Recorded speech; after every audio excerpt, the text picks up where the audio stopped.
Malam, Pak. Selamat malam, Pak. Ibunya belum ada ya? Ibunya belum masuk. Iya, belum masuk nih. Masih di jalan kali. Ya. Oke. Ya, malam ini, saya share screen dulu. Suara saya cukup kencang atau harus agak kencangan lagi atau gimana? Kencang, Pak. Kencang. Cukup jelas, Pak. Kencang ya? Jelas, Pak. Jelas, Pak. Oke.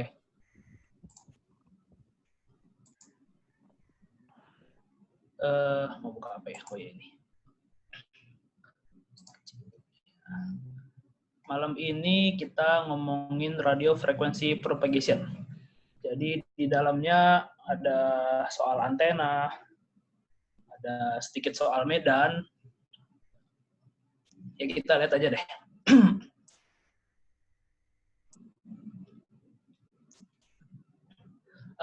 Bapak-bapak semua udah pernah dengar konsep apa namanya free space?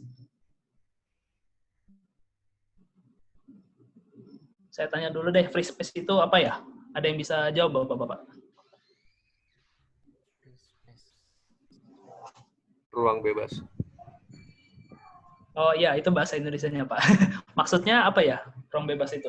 Bebas dari apa ya? Maksudnya mungkin nggak ada batasannya gitu, Pak. Harus di frekuensi berapa gitu.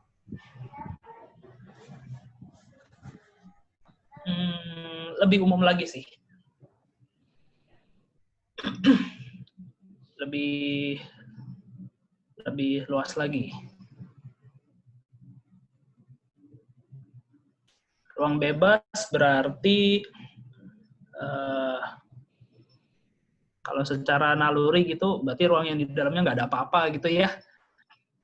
Berarti kalau saya tembak gelombang di ruang bebas, si gelombang itu tidak akan terganggu oleh apapun, baik oleh benda, baik oleh bahkan partikel udara juga tidak mengganggu ya.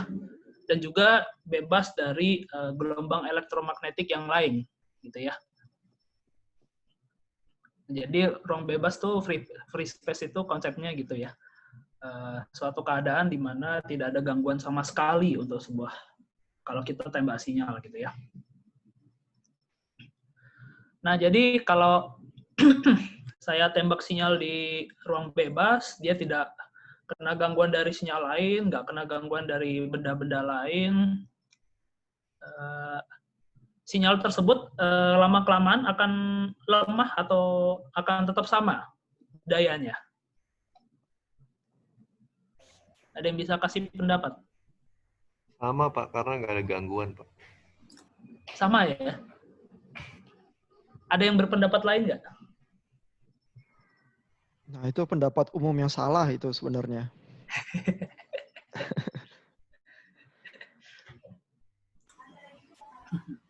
Ayo, ada yang pendapat lain nggak? Sudah dikasih hint sama Pak Ihan. Bapak-bapak, Ibu, ada yang udah ambil kuliah antena ya? Ada nggak? Semester depan, Pak. Oh, belum ya? Semua belum ambil antena ya? Ya, belum, Pak. Oh, Oh ya udah.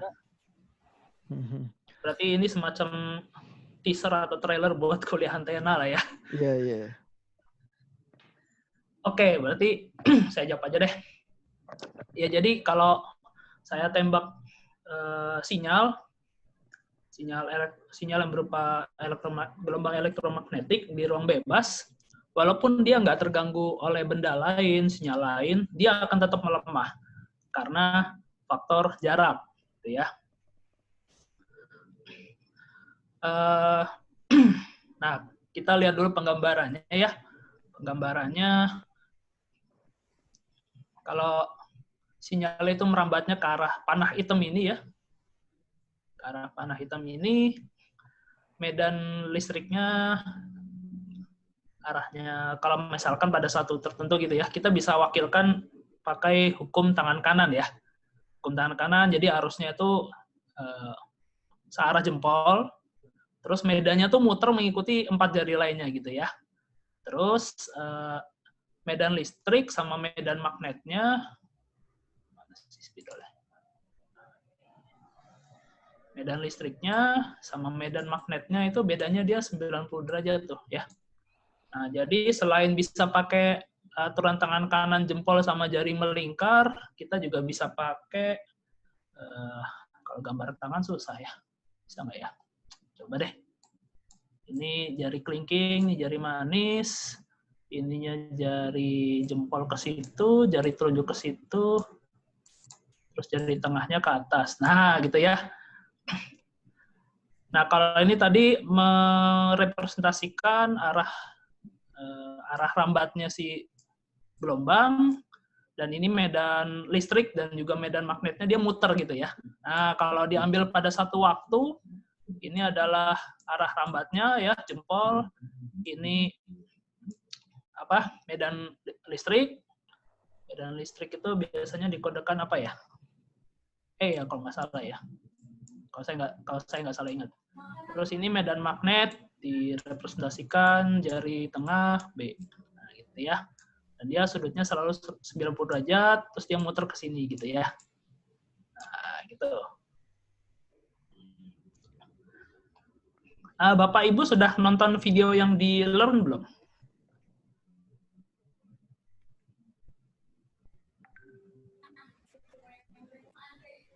Belum Yang sempat mata kayaknya. kuliah ini ya, Pak? Iya, yang pertemuan hari ini ada tentang antena ya. Video yang mana ya, Pak? Saya taruh video tentang antena juga sih. Oh, belum ya? Pak. Belum. Nanti kali habis ini nonton. Iya, Pak. Ya.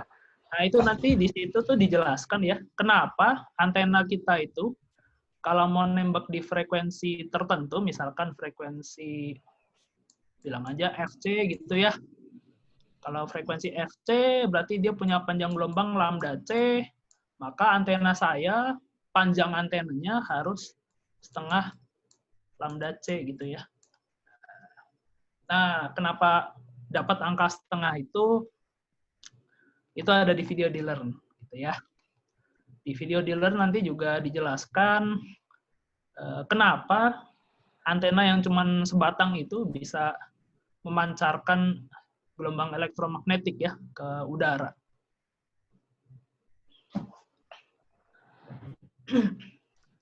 Ya mungkin Terus, untuk membantu tadi kenapa power itu berkurang ya kalau melewati free space ya, padahal kan vakum ya.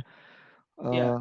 Mungkin bisa membantu kalau Bapak Ibu membayangkan rambatan gelombang radio itu kayak balon yang dipompa begitu ya, terus dia mengembang ke segala arah.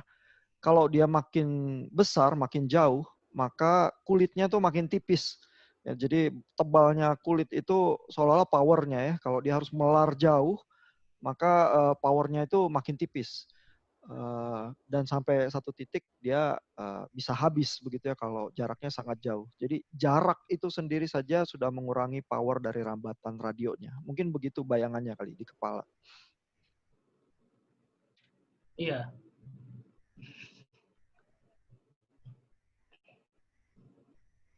Nah, kalau membayangkan, melanjutin dari Pak Ilham tadi, kalau membayangkan dia menyebar ke segala arah gitu ya, terus seperti balon dia makin lama makin tipis, berarti kita harus sepakat bahwa asumsinya antenanya tuh isotropik gitu ya. Nah, antena isotropik itu pemodelan antena yang sebenarnya tidak ada di dunia nyata gitu ya. Tapi bisa kita modelkan untuk kasus. Antena isotropik itu antena yang berupa titik gitu ya. Titik itu tidak punya panjang, tidak punya lebar, tidak punya tinggi. Jadi tidak bisa tidak bisa diwujud nyatakan, cuman hanya untuk konsep aja. Nah, antena isotropik itu seperti yang tadi dibilang, dia akan memancarkan sinyalnya itu ke segala arah. Jadi dia akan berbentuk bola gitu ya di satu, misalkan ambil titik di sini gitu ya, jaraknya segini. Nah, ini berarti ini seperti bola dengan diameter ini nih, diameter D ini gitu ya. Nah, antena isotropik juga karena dia menyebarkan sinyal ke segala arah dengan power yang sama besarnya ke seluruh arah, maka dia dibilang gain-nya itu adalah 1 gitu ya. Nah, Bapak-bapak kan pasti udah pernah lihat antena modelnya macem-macem gitu ya. Kalau yang paling nggak asing, antena TV gitu ya, model saya bilangnya antena tulang ikan gitu ya. Kayak goceng, Pak. Ya, ya antena, saya bilangnya sih antena tulang ikan gitu. Itu antena Yagiuda gitu ya. Nah, itu prinsipnya adalah kita ngebayanginnya gini. Antena itu kayak, kalau antena isotropik itu kayak satu bola lampu gitu ya, satu bolam gitu ya. Satu bolam kita kasih listrik, dia nyala, cahayanya ke segala arah gitu ya. Cahayanya ke segala arah, dan terangnya di segala arah itu sama gitu ya. Nah, karena terangnya ke segala arah sama, dia nggak bisa jarak jauh nih, gitu ya. Nah, kalau antena-antena yang kayak Yagiuda gini, itu ada reflektornya di belakang. Nah, jadi kita bisa bayangin ini bola lampu, kita kasih reflektor di belakang gitu ya. Nah, kalau ada lampu bolam gitu kita kasih reflektor, cahayanya kan akan lebih terarah gitu ya. Gitu. Nah, yang belakang ini nggak ada. Idealnya. Nah, kalau lebih terarah begini, berarti dia tidak ke segala arah jelas, tapi gain-nya ke arah yang dituju ini menjadi jauh lebih besar daripada antena yang ke segala arah gitu ya. Nah, antena ke segala arah itu namanya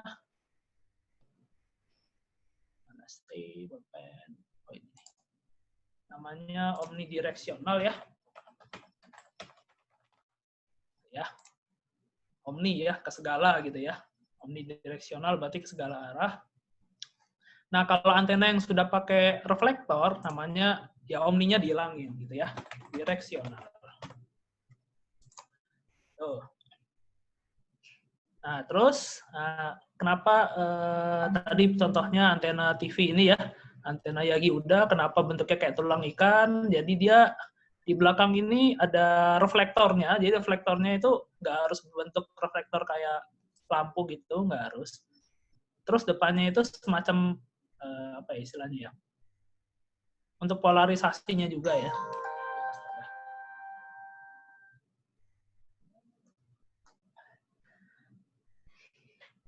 Ya, itu di video juga ada sih. Nah, terus misalkan antena parabola, itu nanti di video juga lebih lengkap diteranginnya. Saya kasih gambaran sedikit aja. Antena parabola, kayak gitu ya, bentuknya parabola, piringannya, terus di ini, nah ini penerimanya nih, gitu ya. Kan biasanya kayak gitu ya. Nah, jadi sinyal datang, ditangkap sama parabola. Nah, kalau ada parabola, sesuatu yang kena di permukaan parabola itu pantulannya tuh hanya menuju ke satu titik fokus gitu ya.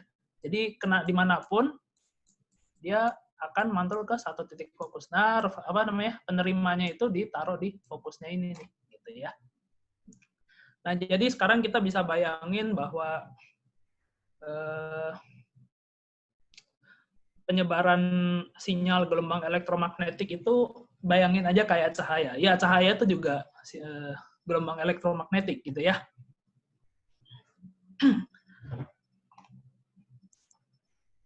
Oke, terus hapus dulu. Pak Agreso, boleh nanya, Pak? Ya, silakan, Pak. Di dalam antena itu, Pak, dari bermacam-macam antena itu, sebenarnya yang mereka tangkap itu electric field-nya atau magnetic field-nya yang dibutuhin, Pak? Atau keduanya? Nah, nanti supaya kita nggak berlama-lama di sini, itu ada di video di Learn, Pak. Oh, itu udah jelasin dengan cukup detail soalnya. Jadi Pak, gelombang radio itu ya, kalau nggak ada salah satu, dia nggak jadi gelombang radio, Pak. Begitu ada gelombang medan magnetnya, terus ada medan listriknya, terus dia baru merambat ya, dan arah rambatan medan magnet sama medan listriknya itu saling tegak lurus begitu ya. Jadi dua-duanya, dan karena di antena itu ada arus yang bergerak di, ya katakanlah kalau dia batang berarti ada arus yang bergerak di situ. Kalau bentuknya antenanya lain, kalau bengkok gitu ya, lalu elektron itu melewati bengkokan antena itu ada perubahan kecepatan ya, ada percepatan atau perlambatan begitu ya.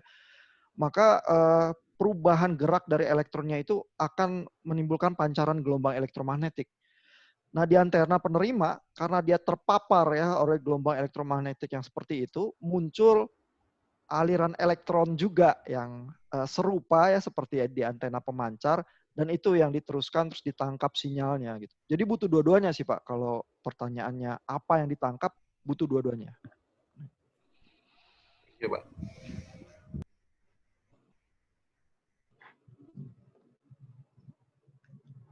Oke, kita lanjut ke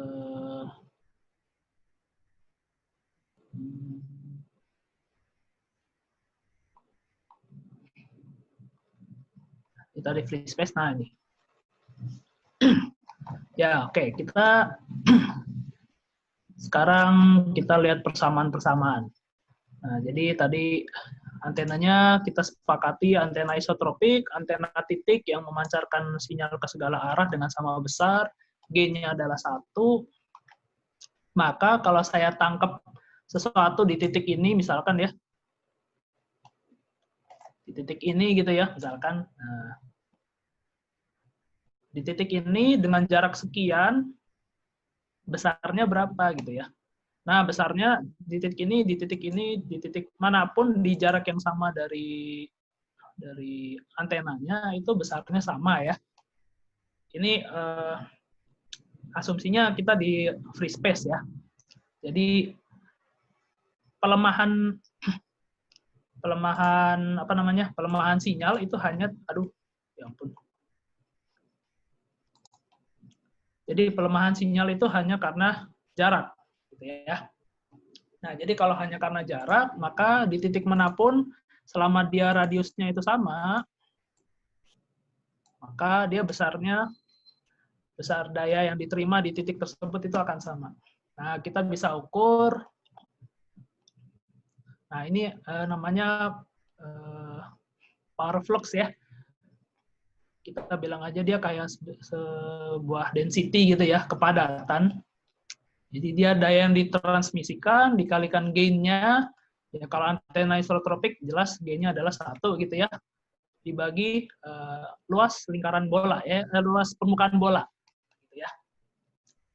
Jadi kita bisa kebayang begitu D-nya makin jauh, maka yang di bawah ini angkanya makin besar, maka density-nya makin berkurang gitu ya. Sama kayak tadi Pak Ihan bilang, kulit balonnya tuh makin tipis tuh, karena density-nya makin rendah. Jaraknya makin jauh, density-nya makin rendah gitu ya. Nah, kalau dia antena yang direksional gitu ya, yang bukan omni, nah berarti ini hanya berlaku di sudut tertentu aja yang arahnya kemana gitu ya. Jadi kalau ada sudut lainnya, misalkan begini ya, antenanya kayak center gitu. Nah, persamaan ini cuma berlaku di arahnya dia aja nih, gitu ya. Jadi dia penyebarannya juga bukan lurus gini, enggak, tapi dia kayak bentuknya kayak kerucut gitu ya. Terus isinya bola. Nah, gitu.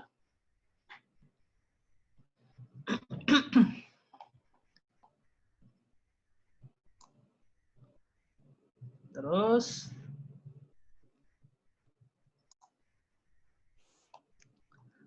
ada, kita bisa hitung kepadatannya di titik tertentu kalau asumsinya antenanya isotropik.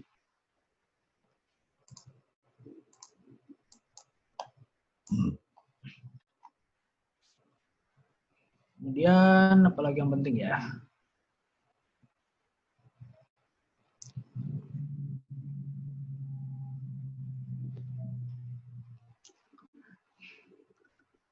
Oke, nah terus sekarang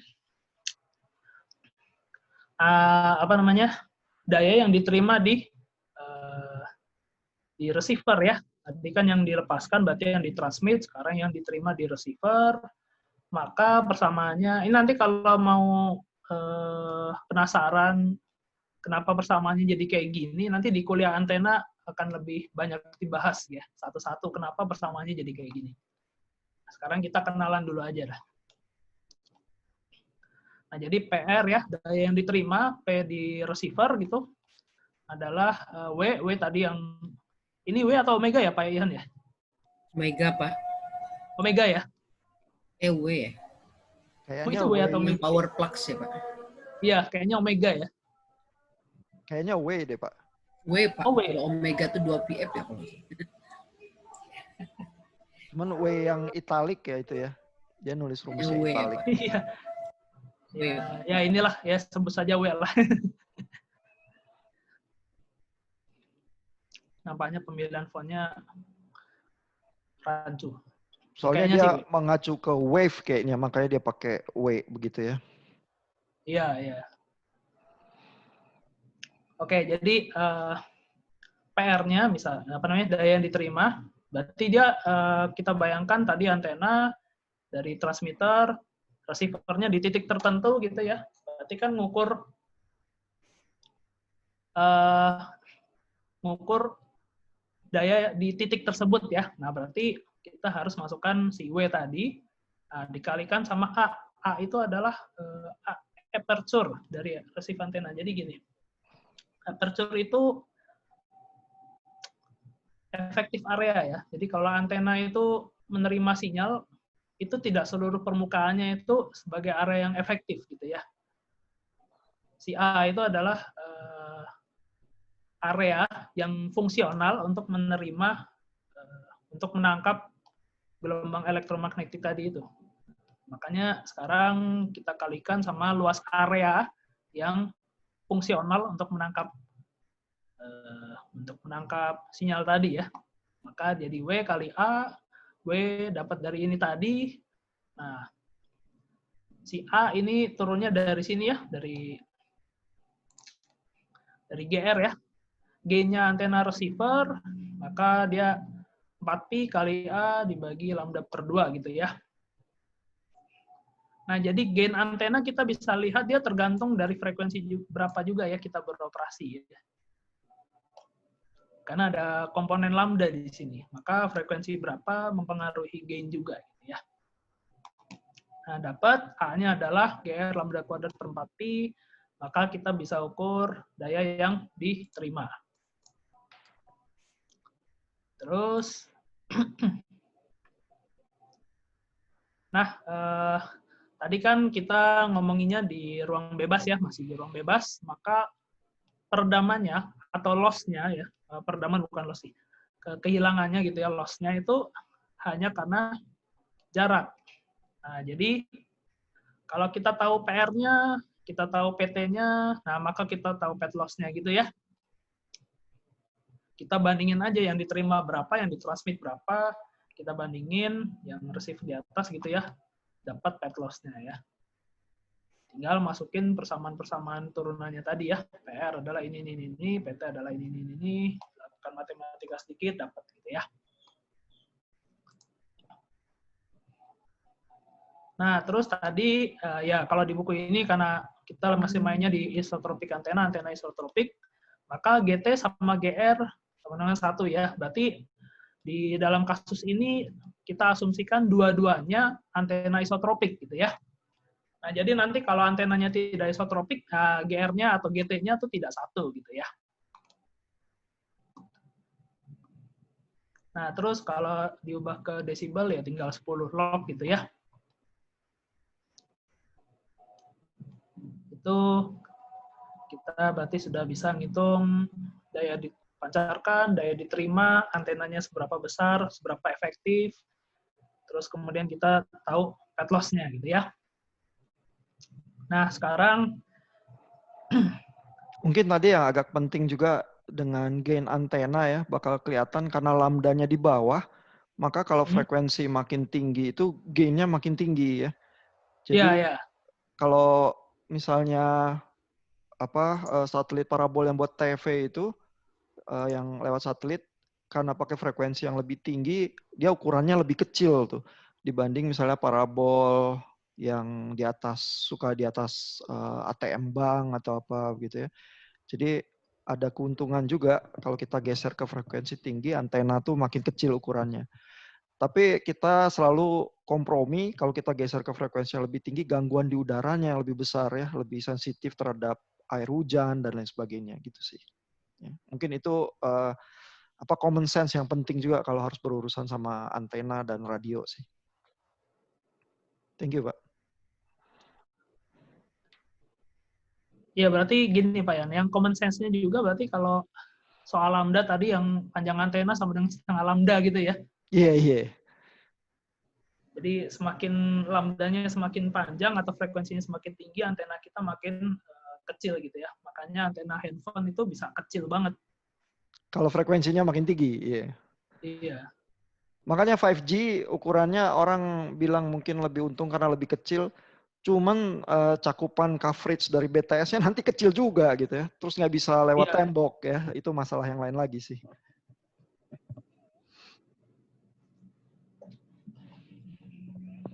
Nah, oke. Terus kita lanjut ke ya, kita ngomongin apa namanya ya? Nih istilahnya kelakuan-kelakuan dari gelombang elektromagnetik gitu ya. Kalau kena barang-barang di sekitar kita gitu ya. Yang kita kenal biasanya ada 4 ya, kalau dilihat di ini nih, daftar isi ya. Ada reflection, diffraction, scattering, absorption, dan penetration. Ini jadi satu ya. Reflection jelas gitu ya. Jadi kalau kena sesuatu yang bersifat memantulkan, maka terjadi pemantulan gitu ya. Terus kalau difraksi, kalau mungkin ingat pernah percobaan di di waktu sekolah dulu ya. Waktu sinar matahari gitu ya, kita lewatkan pada sinar matahari gitu ya. Kita lewatkan pada bolongan kecil gitu, slit gitu ya. Nah, itu nanti dia jadi belok-belok tuh. Gitu ya. Jadi terjadi pembelokan.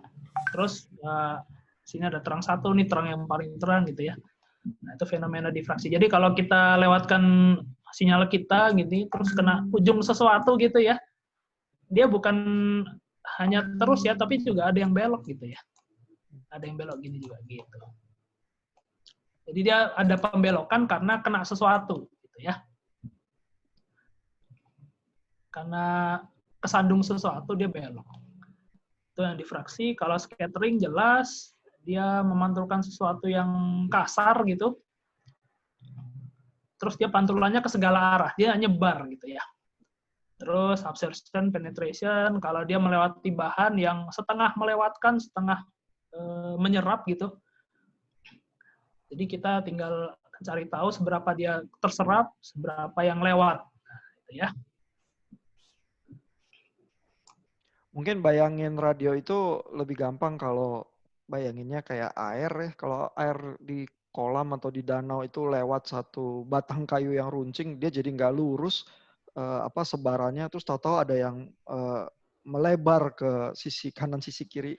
Nah itu mungkin mirip difraksi ya.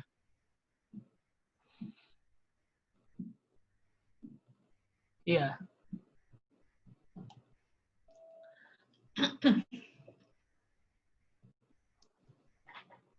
Cuman airnya ini 3 dimensi itu aja.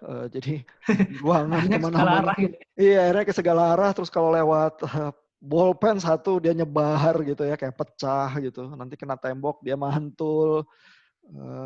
Terus ada tembok yang nyerap, ada yang mantulin sparo dan lain sebagainya gitu. Jadi gangguan di udara tuh bisa luar biasa rumit ya.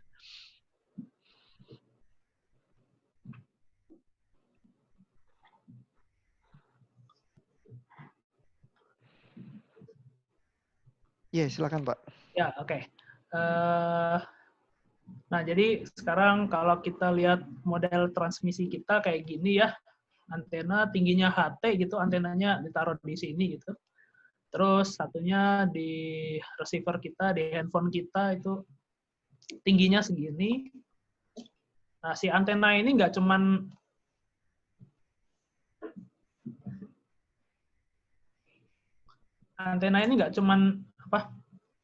nembaknya satu arah gini doang, enggak, tapi dia ke segala arah. Jadi yang nyampe kemari itu ada yang line of sight ini ya, yang line of sight yang langsung itu.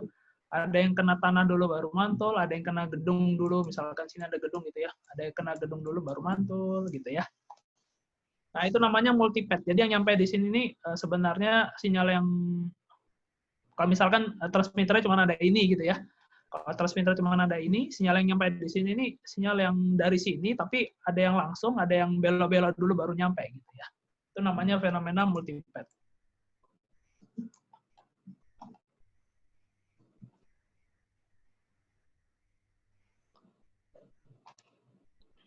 Nah, kalau hanya kita perhitungkan direct path-nya aja, berarti yang line of sight aja, maka kita hitung daya yang diterima adalah PT kali GT kali GR, terus tingginya antena transmitter kuadrat, tingginya antena receiver kuadrat, bagi jaraknya pangkat 4 gitu ya. Terus, oke, sekarang diffraction. Nah, diffraction itu tadi ya, kalau kena ujung sesuatu, tiba-tiba dia belok gitu ya.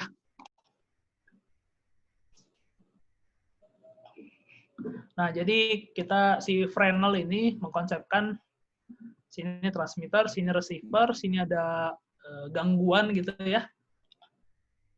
Jadi yang nyampe ke receiver itu adalah yang lewat atas ini, terus kena ujungnya, terus dia belok ke sini, nyampe di receiver gitu ya. Terus jaraknya kita bagi 2, sini D1, sini D2 gitu. Nah, terus kita bandingin. Kalau dibaca nanti selanjutnya ada istilah namanya, ini nih, first Fresnel zone gitu ya. Jadi zona Fresnel yang pertama, maksudnya apa? Nah, ini kalau kita lihat yang line of sight, nyampe di sini, misalkan dia gelombangnya startnya dari sini gitu ya. Gitu. Nah, terus yang ini, karena menempuh jarak yang lebih jauh, nyampe di sini, startnya tuh nggak dari sini juga, tapi dia kegeser 180 derajat itu ya. Atau gesernya adalah setengah lambda gitu ya. Nah, kalau gesernya setengah lambda, terus kalau apa namanya, terus mereka kan jadi terakumulasi di sini, tersuperposisi. Nah, itu. Tersuperposisi di sini, gabungan mereka berdua ini kan satu ke atas, satu ke bawah gitu. Nah, jadinya malah hilang semua gitu ya. Nah, ini yang dinamakan yang destruktif ya. Tapi kalau dia gesernya itu sedemikian rupa, tadi misalkan yang satu yang direct path mulainya tepat di sini, terus yang lewat difraksi lewat lintasan yang terdifraksi ini mulainya di sini gitu ya. Gitu. Nah, terus ini kan juga lanjut sini, sorry, aku ganti warna deh. Nah, hijau. Nah, ini yang kedua nih, yang kedua. Nah, gitu ya. Nah, jadi si hijau sama si merah jadi sefase, terus tersuperposisi, dia malah jadi saling menguatkan gitu ya. Ini yang konstruktif namanya ya. Nah, tadi kan yang pertama tadi kasusnya gesernya adalah setengah lambda ya. Nah, kalau yang ini gesernya adalah 1 lambda atau saya bilang aja 2/2 lambda gitu ya.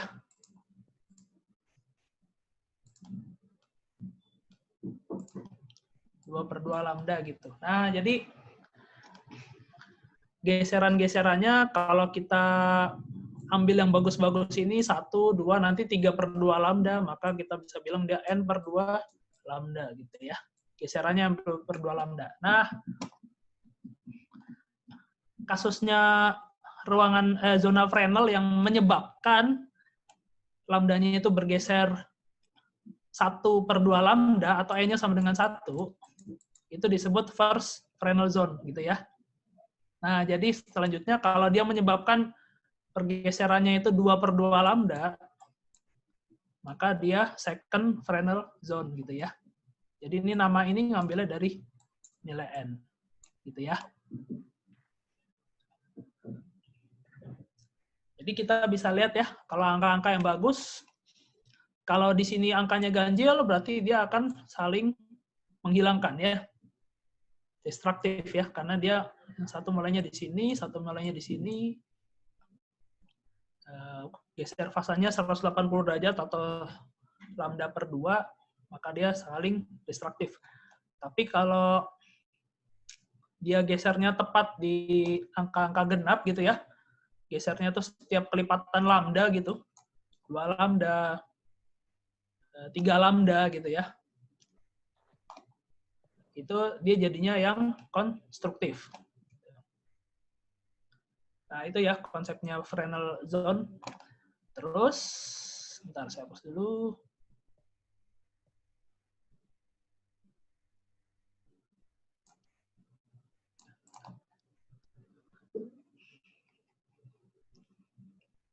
Ini tadi penjelasannya. Nah, terus kita punya, kita hitung dulu Fresnel-Kirchhoff diffraction parameter gitu ya. Nah, jadi tadi H-nya adalah tingginya gitu ya. Karena tadi di kasusnya Fresnel zone yang tadi itu H-nya sama-sama ya. Jadi maka ambil H-nya sama gitu. H yang transmitter sama H receiver-nya itu sama gitu ya. Maka dapat ini namanya Fresnel-Kirchhoff diffraction parameter gitu ya. Jadi kita mau memprediksi berapa loss-nya sih kalau kena difraksi gitu ya. Terus, nah tadi juga karena kena difraksi, maka fase saya bergeser ya, setengah lambda, 2/2 lambda, 3/2 lambda, dan seterusnya, maka pergeseran lambdanya adalah ini ya. Jadi sekarang dengan menghitung Fresnel-Kirchhoff diffraction parameter, kita bisa dapat perkiraan kalau keadaannya kayak gini misalkan, nanti gesernya tuh berapa lambda gitu ya.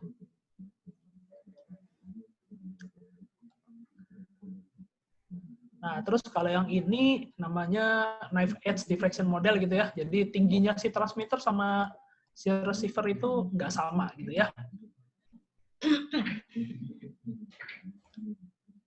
Nah, kalau nggak sama, ya kita pakai rumusnya yang pertamanya yang ini gitu ya.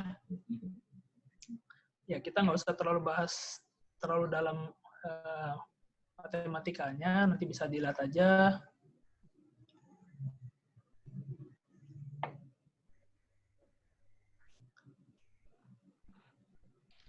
Nah, ini ya, yang penting juga ya, ketika multiple obstruction, jadi kalau gangguannya tadi tongkat yang di tengah itu ada banyak, maka setiap objek itu kita bisa representasikan sebagai yang knife edge, sebagai yang kedua ya gitu ya. Terus kalau ada berkali-kali knife edge itu yang kayak ini tadi ya.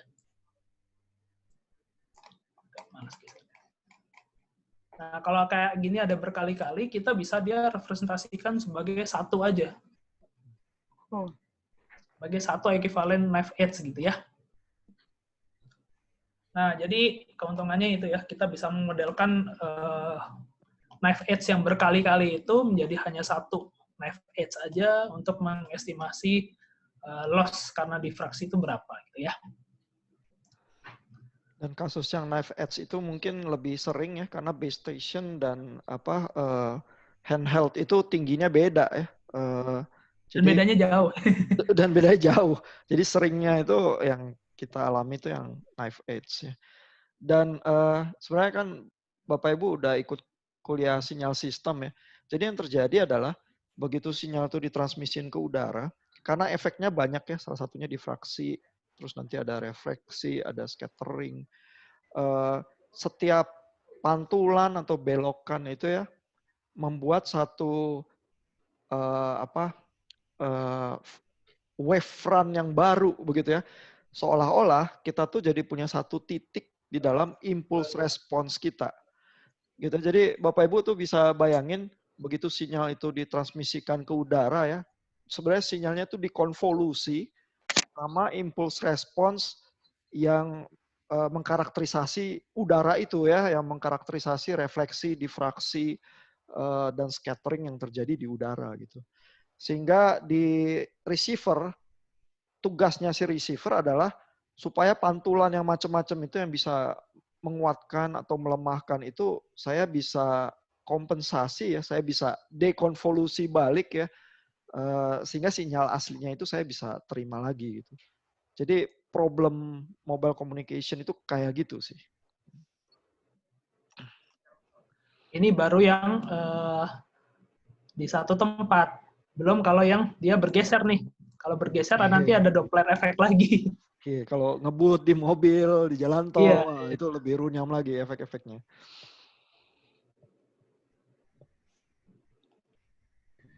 Tapi efek itu kenapa nggak kita rasain ya Pak? Maksudnya kalau kita komunikasi di dalam mobil yang berjalan, perasaan yang kita terima masih jernih-jernih aja gitu suaranya. Iya Pak, karena HP-nya udah keringetan Pak, ngitung. Ngitung equalization-nya ya. Dan coba aja terus-menerus ngebut gitu ya, baterainya tuh lebih cepat habis kali, karena dia ngitungnya lebih capek ya. Oh iya. Atau kalau HP kita sinyalnya lebih susah, ya lebih kecil, itu baterai juga lebih cepat habis tuh, karena dia terpaksa teriak lebih kencang ya untuk mengkompensasi dan seterusnya gitu. Ya kita nggak berasa karena HP kita yang sibuk.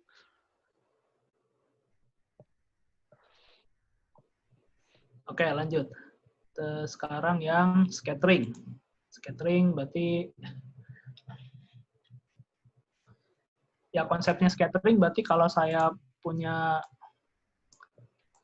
gelombang datang gitu ya, kena di satu permukaan yang enggak rata gitu ya, istilahnya kasar gitu, ada yang tonggolannya tinggi, ada yang tonggolannya rendah gitu. Nah, nanti pantulannya itu akan ke mana-mana gitu ya. Gitu ya. Nah, terus kita punya kriteria seberapa mulus sih permukaannya gitu ya, seberapa kasar gitu ya. Nah, jadi ada yang namanya critical height atau HC, itu adalah perbandingan antara tonggolan yang paling kecil dibanding dengan tonggolan yang paling besar gitu ya. Nah, terus kalau udah ketemu HC-nya berapa, kita bisa misalkan ini datangnya tadi sudutnya theta I gitu ya. Nah, gitu ya. Datangnya sudutnya adalah theta I. Misalkan dia datangnya tuh seragam gitu, theta I. Nah, nanti kita bisa hitung pantulannya kemana aja gitu ya. Terus dengan lambda tertentu gitu ya.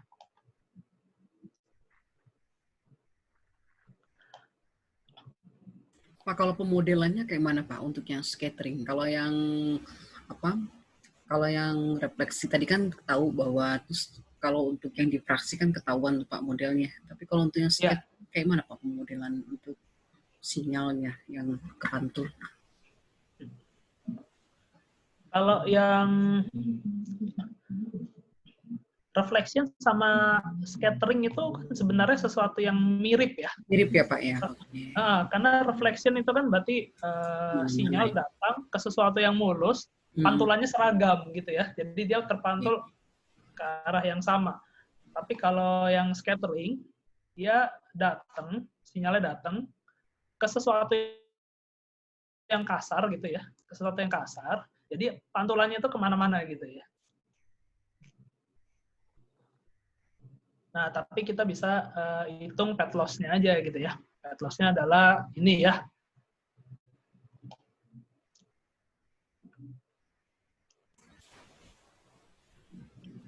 Ini tadi perkiraan seberapa kasar sih permukaan satu benda itu dengan kita kasih lambda tertentu, sudut datangnya tertentu, gitu ya. Maka kita tahu konstantanya ya, perbandingan antara tonjolan yang paling besar sama tonjolan yang paling kecil itu berapa gitu ya. Itu HC ini. Nah, jadi maksudnya nanti kalau di benerannya kita ngitung loss-nya gitu ya. Kita tembak di sini, transmit di sini, lewat udara, nyampainya di sini terjadi macam-macam, ada scattering, ada difraksi, ada refleksi, ada absorpsi, segala macam di sini. Kita bisa memodelkan pemodelannya itu menggabungkan semua yang ada di sini gitu.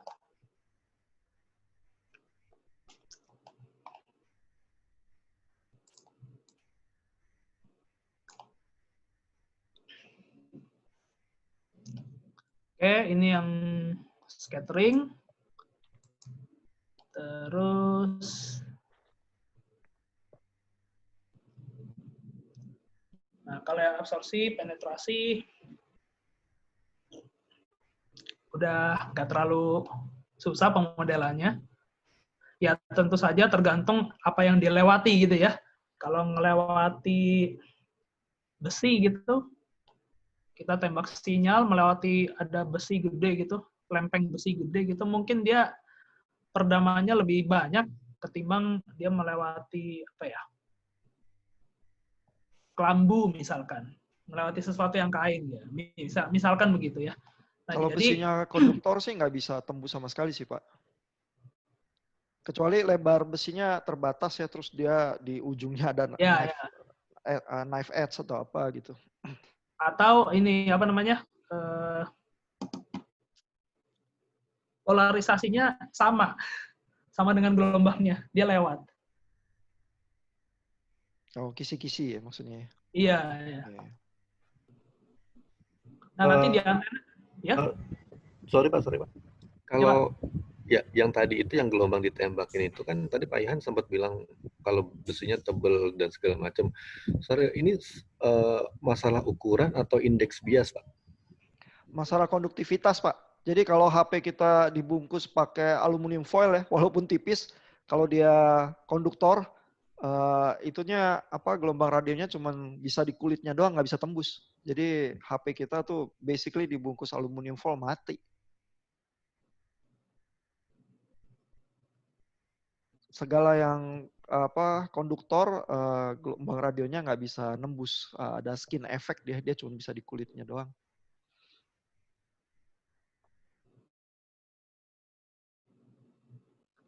Ya, jadi bagian yang ini sepenuhnya tergantung apa yang dilewati gitu ya, bahannya apa yang dilewati.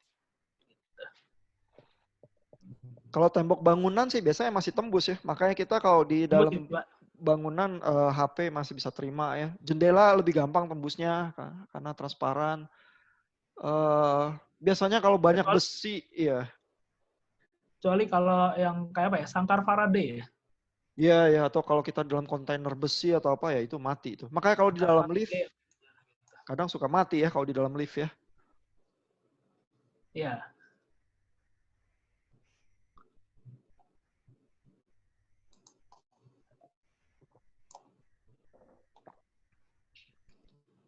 Oke. Nah, terus sekarang tadi kita udah kenal macam-macam gangguannya di perjalanan, sekarang gimana memprediksinya gitu ya.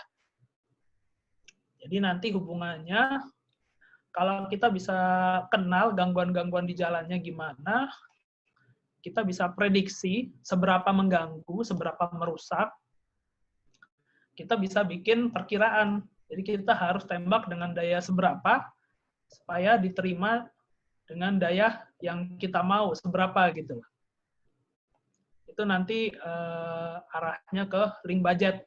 Jadi kita tentukan kita mau pakai sistemnya apa, tembak di frekuensi berapa, terus ketinggian antenanya berapa, di kota atau di desa atau di pinggiran kota nanti ada pemodelannya gitu ya.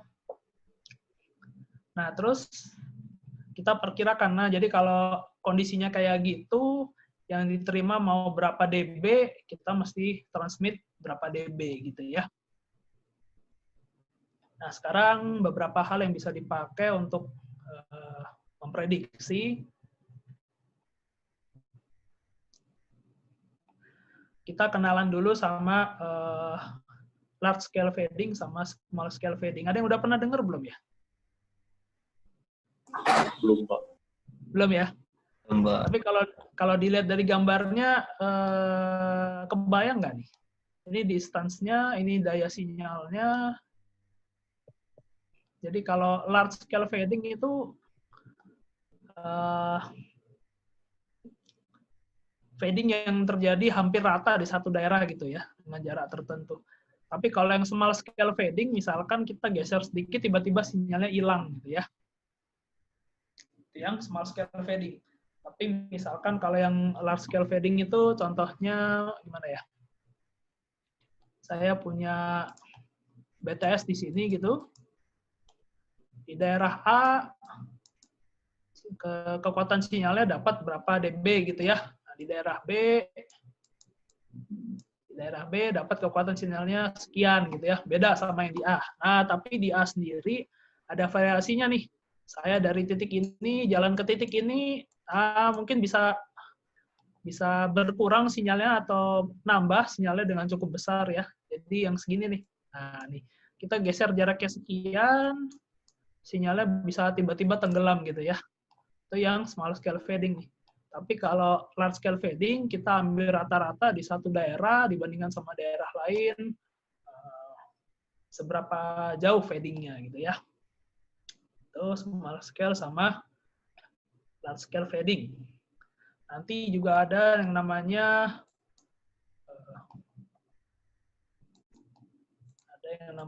fast fading. Berarti ada lawannya slow fading gitu ya. Terus ada lagi namanya frekuensi selektif, lawannya apa ya tadi? Frekuensi selektif sama flat fading. Flat fading, lawannya frekuensi selektif fading. Jadi itu Tripati caranya menggambarkan tuh cukup interesting ya. Dia ada garis lurus itu, seolah-olah kalau distance-nya makin besar, receive signal strength-nya turun ya. Dan kan signal strength itu kan kuadratis ya, berbanding juga dengan jarak itu kan D kuadrat ya, karena tadi permukaan bola itu kan 4pi D kuadrat begitu ya. Jadi turunnya tuh harusnya sebanding garis lurus. Tapi pada kenyataannya kalau kita bergeser jaraknya dari base station, kagak ngikutin garis lurus itu, melainkan ada goyangan itu ya. Dan goyangan yang lebih besar, itu large scale fading. Terus tahu-tahu goyangan yang karena saya geser sedikit, tahu-tahu saya ketutupan daun atau apa, nah itu small scale fading gitu. Nah, sekalian udah kenalan sama small scale large scale fading, terus yang dua ini ya. Kalau kita ganti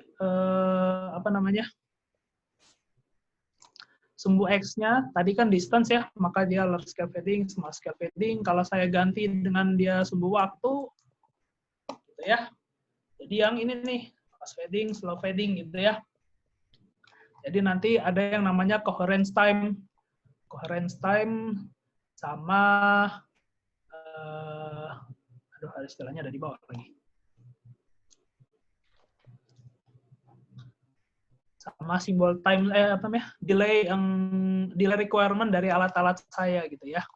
Nah, jadi kalau simbol coherence time saya tuh jauh lebih besar daripada delay saya gitu, maka dia jatuhnya ke fast fading ya. Jadi yang namanya large scale fading, fast fading, flat fading, ini sifatnya cenderung large scale gitu ya, cenderung large scale. Jadi kalau yang di sininya adalah sumbu X, tergantung jarak. Kalau kita lihat terhadap jarak, maka penurunan sinyal yang agak besar itu namanya large scale fading ya. Kalau kita lihat terhadap waktu, penurunan daya sinyal terhadap waktu yang agak besar namanya kok fast fading sih, sorry. Harusnya slow fading, iya. Salah, sorry. Nah, gitu. Ya, jadi yang lebih gampang untuk diatasi itu ini ya, slow fading, flat fading, sama large scale fading gitu ya. Terus kalau ini kita lihat dari sisi frekuensi gitu ya, frekuensi mana aja yang turun. Kalau di seluruh frekuensi itu turunnya rata, maka dia flat fading. Nah, mengatasinya gimana? Gampang. Lebih gampang. Jadi kita kasih gain aja yang rata di seluruh frekuensi gitu ya. Nah, kalau frekuensi selective fading, berarti di frekuensi tertentu aja yang turun. Ya, bayangkan aja ini F ya. Frekuensi, ya ini persis kayak gini nih. Di frekuensi ini dia turun, frekuensi ini dia turun. Jadi kita nggak bisa terapkan gain yang seragam untuk bandwidth segini, kita kasih gain semua yang seragam gitu, nggak bisa. Melainkan kita harus pakai yang namanya equalizer gitu ya. Tugasnya equalizer menangkap gerakan-gerakan ini yang turunnya jauh, dikasih gain lebih besar, sehingga dia levelnya jadi sama kayak yang lain. Yang turunnya sedikit, dikasih gain lebih kecil, supaya sama kayak yang lain juga. Gitu ya. Kalau misalkan di sini tiba-tiba terjadi penguatan, mungkin dia akan redam sedikit, supaya dia rata lagi gitu ya. Nah, karena small scale fading itu, yang frekuensi selective fading itu sifatnya nggak seragam, maka tugas equalizer itu berat. Gitu ya. Dan kadang-kadang juga tergantung waktu ya. Di waktu gini sifat frekuensi selective fading-nya begini, waktu berikutnya frekuensi selective fading-nya udah beda lagi, maka equalizer biasanya akan menyesuaikan diri terus-menerus.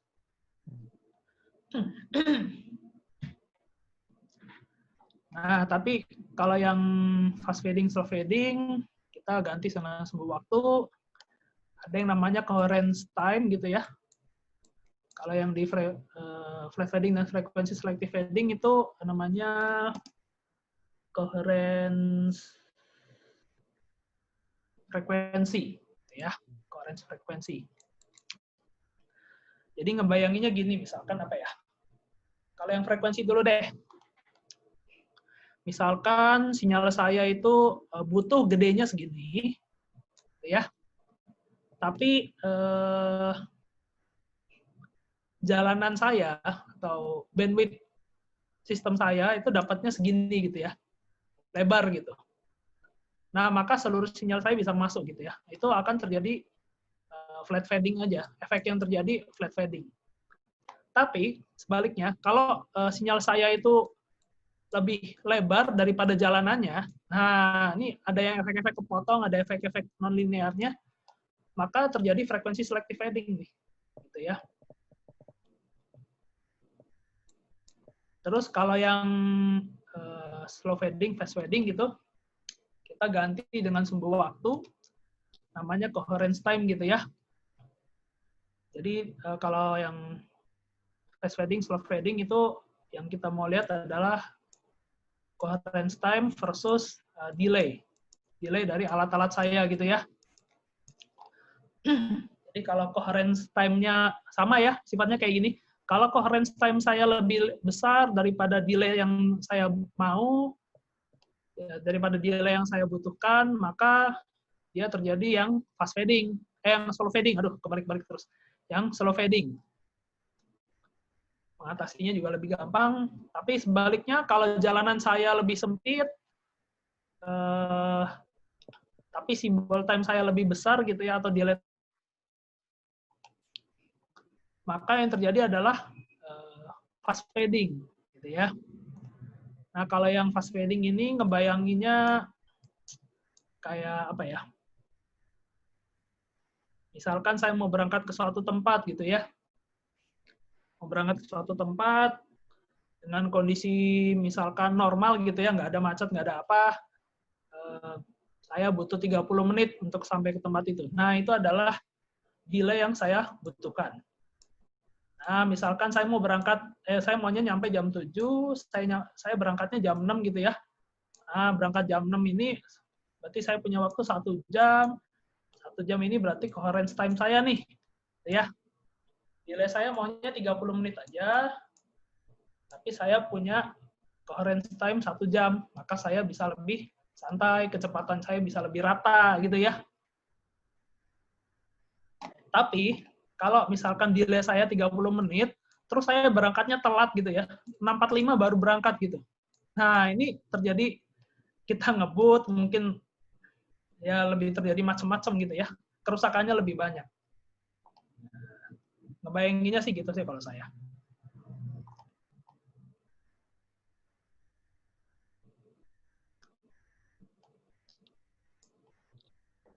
Yang menyebabkan terjadinya large scale fading, small scale fading, dan lain-lain tadi apa tuh Pak?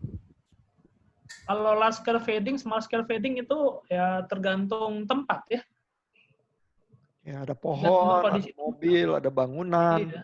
Jadi setiap lokasi, jarak itu tahu-tahu apa sifat rambatan radionya berubah.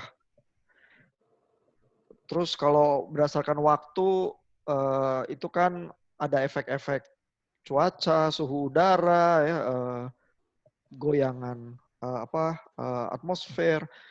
Jadi itu juga menyebabkan. Basically di udara itu sangat rentan ya dengan berbagai perubahan ya. Ada angin dikit, terus tahu-tahu pohon tuh goyang karena radio itu merambat kemana-mana, mantul, refraksi, difraksi, refleksi gitu ya. Tahu-tahu seluruh sinyal radio yang kita terima itu berubah. Nah perubahan itu kadang-kadang merugikan sehingga anjlok begitu power kita. Kadang-kadang menguntungkan ya sehingga kelihatan agak naik gitu.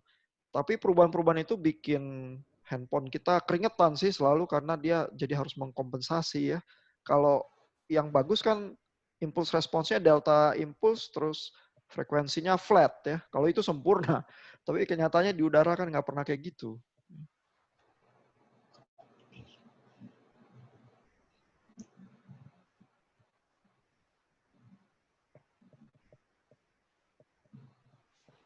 Ya, nah terus kita lanjutin. Tadi udah kenalan sama macam-macam fading. Nah, sekarang kita bisa modelkan gitu ya, fade loss berdasarkan jarak misalkan. Nah, jadi kita punya mana tadi? Kok hilang sih?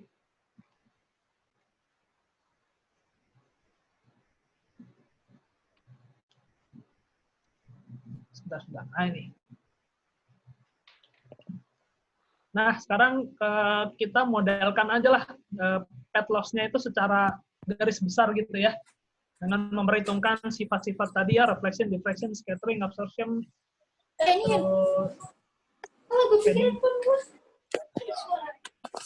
terus fading yang ada gitu ya. Suara hujannya masuk nggak ya? Enggak Pak, enggak Pak. Biasanya agak-agak kencang hujannya. Enggak, masih oke kok. Masih oke ya. Mic-nya, sorry. Ya, jadi sekarang kita pakai garis besar memodelkan, bilang aja lah, daerah kota gitu ya, daerah urban atau daerah suburban gitu. Nah, si Hatta nih bikin model. Kalau mau penasaran kenapa dapatnya persamaannya jadi kayak gini, mesti baca papernya dia sih. Nah, kita pakai aja lah. Nah, jadi si Hatta model ini memodelkan fade loss kalau kita bangun BTS, bangun komunikasi seluler itu di apa nih dia? Di kota ya. Nah, ini urban environment ya. Di daerah kota gitu ya.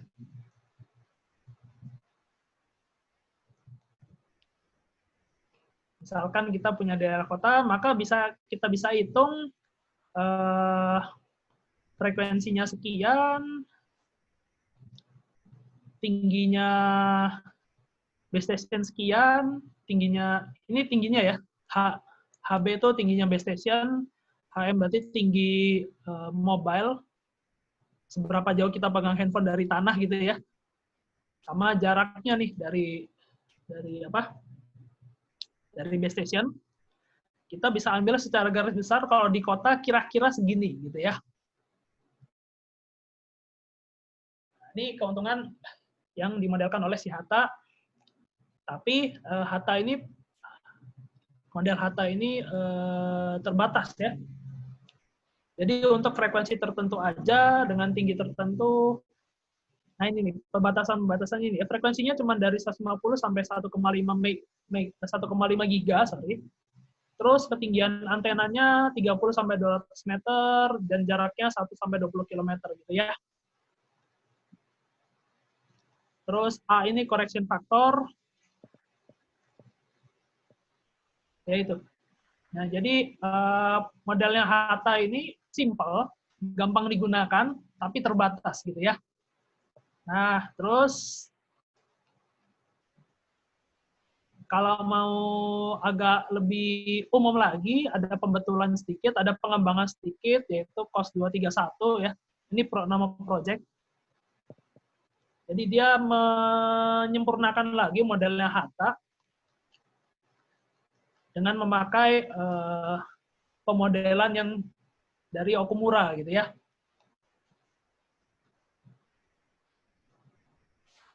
Nah, sekarang kalau tadi Hatta model Hatta doang itu dari 150 sampai 1500 MHz. Kalau yang COS 231 Hatta kita bisa pakai dia untuk yang 1500 sampai 2000 MHz gitu ya. Bisa untuk 3G nih. Kalau tadi kan terbatas 2G banyaknya ya. Iya, iya.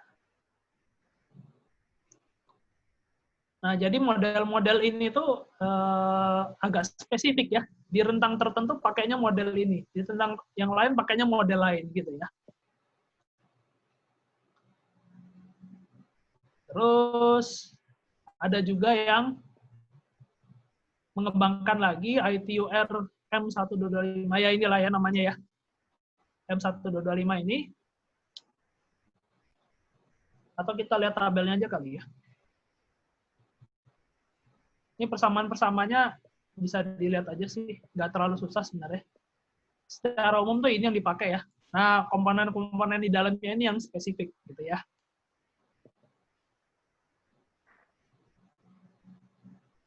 RP berarti pet loss-nya adalah penjumlahan dari loss karena free space, terus RTS itu apa ya?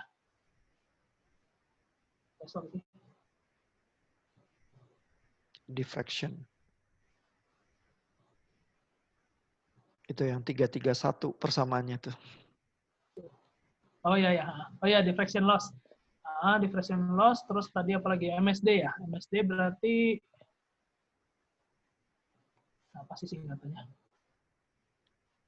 MSD ada di bawah ya tadi ya. MSD. Oh ini. Multiple screen diffraction loss. Nah, jadi ya difraksi yang berkali-kali gitu ya. Nah itu jadi semua loss karena sifat-sifat tadi dijumlahin. Jadi pet loss-nya tuh itu ya.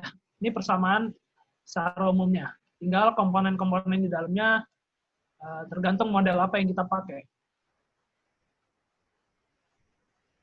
Kita ke tabelnya aja deh, summary-nya aja. Nah ini nih.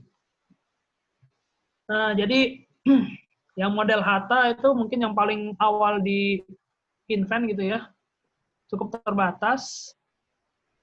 Terus yang COS 231 Hatta untuk frekuensi atasnya.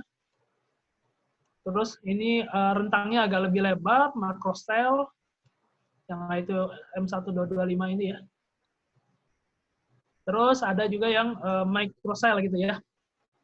Kalau microcell berarti ukuran sel radiusnya tuh nggak segini nih.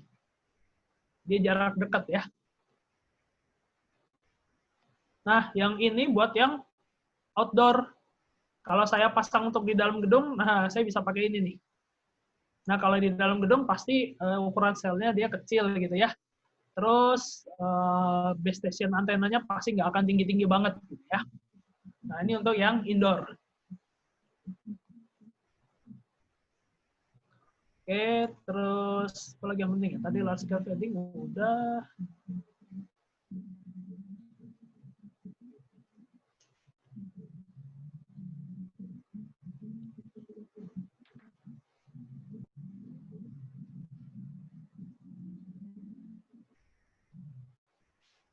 Kayaknya kebanyakan udah dijelasin di depan tadi. Nah, cuma ada gambar-gambarnya kayak di belakangnya. Iya, iya. Multipad tadi juga udah disinggung.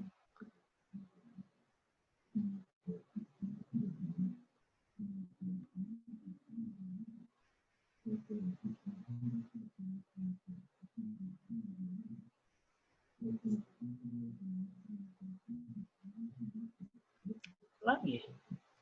Banyak kan udah diomongin. Ah, ini tadi yang saya gambarin juga. Banyak kan udah diomongin.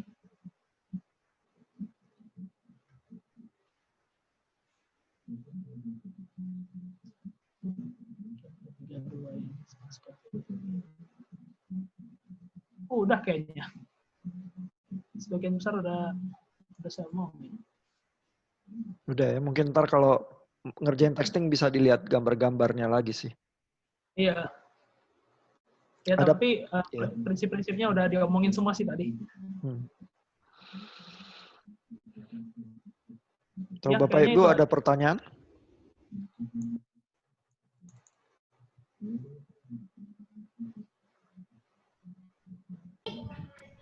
Pak, mau nanya Pak. Iya, ya. Pak. Saya nggak tahu nih istilahnya benar apa enggak ya. Yang blank space tuh Pak, yang tadi dibilang bergeser sedikit itu sinyal bisa hilang gitu ya. Oh ya. Nah, itu kan mungkin kita bisa memperlebar apa namanya coverage si antenanya itu. Nah, kalau dibandingin dengan kalau begitu kan bandwidth-nya lebih kecil kan ya harusnya ya.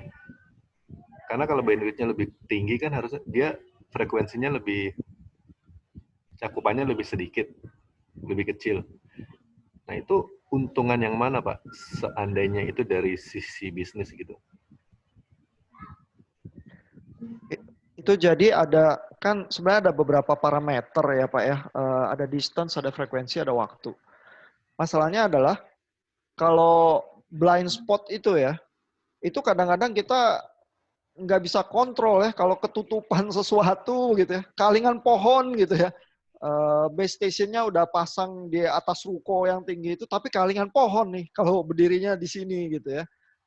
Nah itu kadang-kadang bisa nggak ada obatnya ya, kecuali ditebang pohonnya atau apa gitu ya.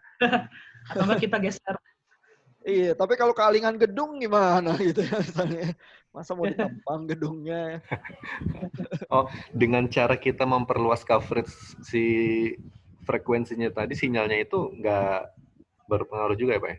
Karena kan coverage itu misalnya kalau tadi coverage-nya 1 km bisa jadi 10 km atau 20 km gitu ya. Tapi yang kealingan bisa tetap kealingan ya Pak ya. Jadi biasanya harus nambahin base station lain ya yang itu masuk ya ke bagian blind spot itu ya, atau pakai pigtail atau apa yang lebih kecil ya. Jadi ada semacam relay gitu. Iya, pakai repeater ya. Iya. Nah, persoalan blind spot sih di zaman kita sekarang udah berkurang lah ya. Jarang banget kita berdiri di satu tempat kagak dapat coverage sama sekali ya. Kecuali kali kalau di daerah yang bukan Jakarta ya. Atau kalau di dalam rumah ya, kali ada spot-spot tertentu di rumah kita itu sulit banget ya karena material bangunan apa, tahu-tahu radionya sulit tembus ya. Ya makanya kalau di gedung perkantoran atau kampus di dalamnya punya repeater 3G lagi atau repeater GSM lagi sih untuk ngatasin hal-hal itu gitu. Nah, itu semua biaya ya. Jadi memang tergantung ya kalau si operator melihat oh daerah itu memang apa ekonomis begitu ya. Ya udah saya pasang BTS-nya gitu ya. Daripada di situ banyak keluhan terus orang pindah ke operator saingan gitu misalnya. Jadi memang hitungan bisnis semua sih itu, Pak. Iya, iya. Nah, soalnya kan sekarang tuh Pak, kalau kita umpama kita ngecek coverage sinyalnya si provider, dia ngeklaim udah hampir semuanya 4G, udah hijau semua kalau kita lihat kayak di aplikasi apa gitu ya. Dan ternyata masih aja kita susah menerimanya gitu. Iya, karena mereka cuma mengukur coverage-nya doang, Pak. Jadi mereka kadang ada walking test segala ya, jalanin tempat-tempat tertentu untuk lihat BTS yang mereka pasang bagus atau enggak coverage-nya ya. Tapi kan tetap misalnya kalau hujan deras kayak sekarang nih, untung saya nggak mati nih, saya pakai 4G juga ya. Karena di depan saya ada ruko, di atasnya BTS gitu ya. Tapi kali ada tempat-tempat yang distance-nya lebih jauh ya, lebih susah sinyalnya dan lain sebagainya. kena hujan sih bisa tewas ya. Jadi sangat apa ya? Sangat rentan ya memang di udara ya. Kita aja di Jakarta yang mungkin agak kelimpahan sinyal ya. Kalau di daerah sih nggak hujan aja ada tempat yang tetap susah sih sinyalnya sih. Kalau di daerah biasanya kalau nggak dapat sinyal itu karena nggak ada BTS-nya. Iya, jadi di rumah tertentu kadang coba-coba keluar ke jalan, siapa tahu nelfon lebih gampang gitu. Kalau di kota karena banyak obstacle. Iya. Ada mahasiswa Teachers College itu yang harus pulang ke kampungnya itu kalau dia ngerjain tugas mau akses Moodle dia harus naik ke gunung gitu misalnya. Waduh, susah juga.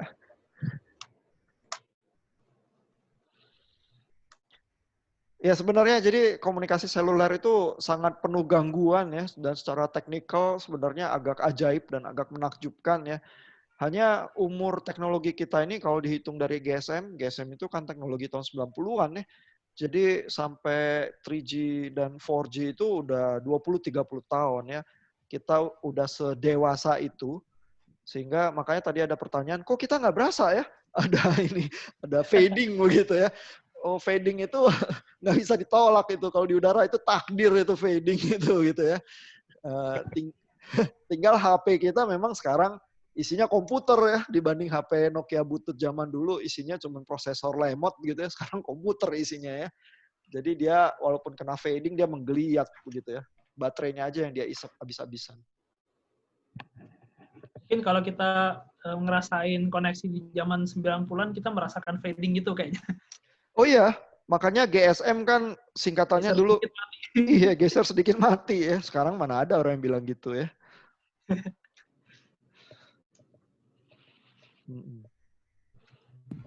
Oke, Pak. Thank you, Pak.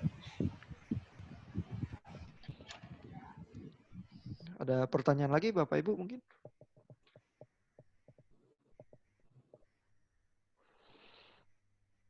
Kalau nggak ada, berarti kita sudahin aja kali ya malam ini. Thank you ya Pak Gras yang udah sharing. Ya, sama-sama, Pak. Jadi kita tunggu textingnya ya, Bapak Ibu. Ya, Pak. Ya, Oke. Oke. Sampai ketemu minggu depan. Selamat istirahat. Ya.